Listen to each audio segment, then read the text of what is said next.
We'll get to this in a bit. In case you missed the previous devlog, I am making a tower defense game with the Unity engine. In the latest entry, I went over the general design of the game, as well as units and buildings.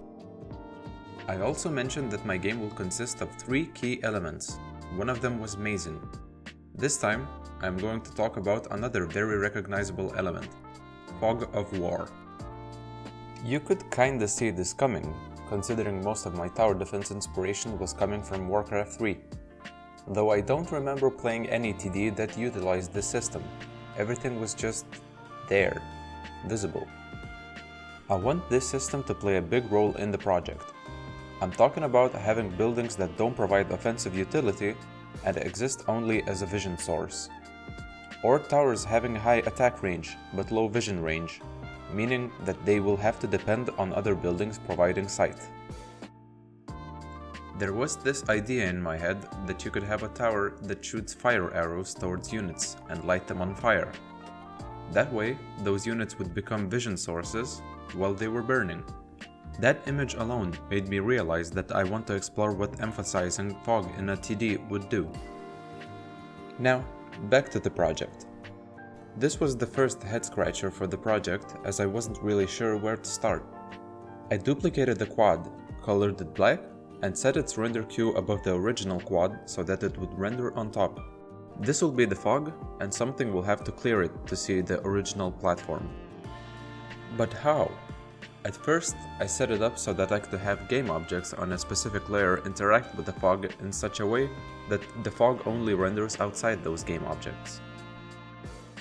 While that kind of worked, I was displeased with the hard edges it left. I wanted something like an outline around the fog to make it crystal clear, where you could see and where you couldn't. I was completely stumped.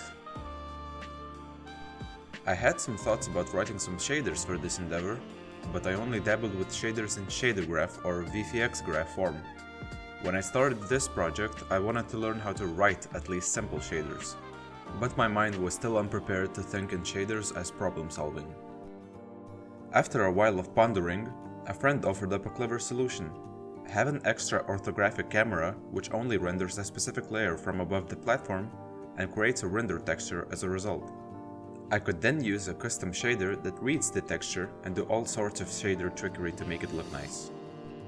In-game, we can make the vision sources create these white circle meshes on the fog in that specific layer. As they would be the only thing rendered by the ortho camera, the output would create a nice black and white mask image. The idea here is that the white portion is visible and the black is not. In the white portion of the mask, the shader would set the fog alpha to 0 and non-visible areas to 1. Simple enough. But that just leaves us with the original image. You might be thinking, why jump through all these hoops to just end up with the original result? One word: bloom. Remember, all of this was to create a nice fog outline.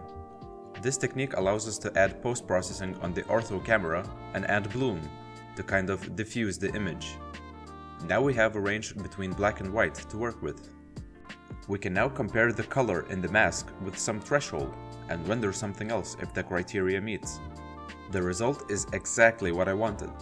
A fog outline that merges between vision sources, having this imperfect shape. At this point, I should say that I love Unity's animation curves. I use them everywhere. Moving units, animating UI objects, even in most of the animations for this video. Instead of using smooth step or custom-defined smoothing functions with math I don't quite understand, I sample an animation curve like this, based on how much the animation has progressed.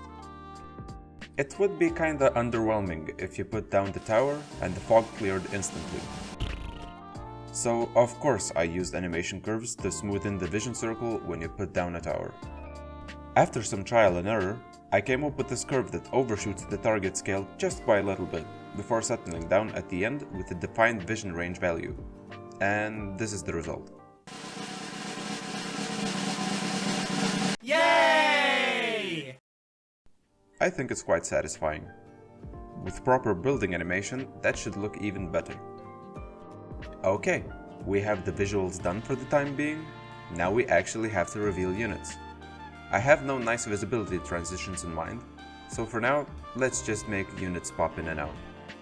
Oh, and now we have to track the visible units somehow, since towers shouldn't shoot at invisible units. We could take the most basic approach and ask each unit every frame if they are in range of any vision source and handle the logic from there. But that is O(n) squared complexity. I won't try to over-engineer for now, but I would like to run away from that nested loop. Instead of a lot of overlapping computation, I decided to handle everything through vision sources. We can have them scan for objects in range by using physics overlap capsule method, collect a collided unit, and say that those units are now tracked by this vision source. That vision source will constantly check if units are within some distance.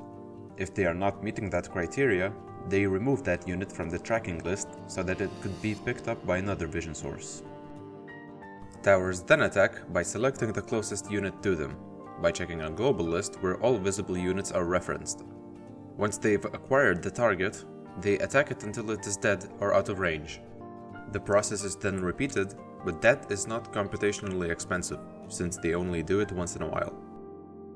And here's how everything works in unison. To be honest, I'm not quite sure if that cuts down on the complexity of the algorithm anymore. With the unknown cost of physics overlap capsule method, it could very well be that I've made things worse. But I like to think otherwise. If I run into performance issues somewhere down the line, I could move the tracked units onto a separate layer so that the physics method doesn't even try to collect those units.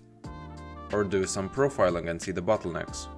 But for now I am satisfied with how this turned out.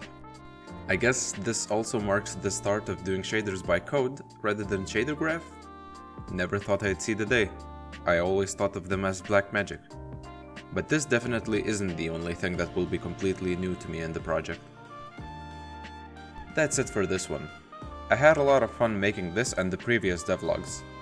They sorta create this accountability for me to push the project forward. You know, if you don't have the content, what will even go into the devlog? Subscribe to the channel or like the video if you want more of this content. Bye!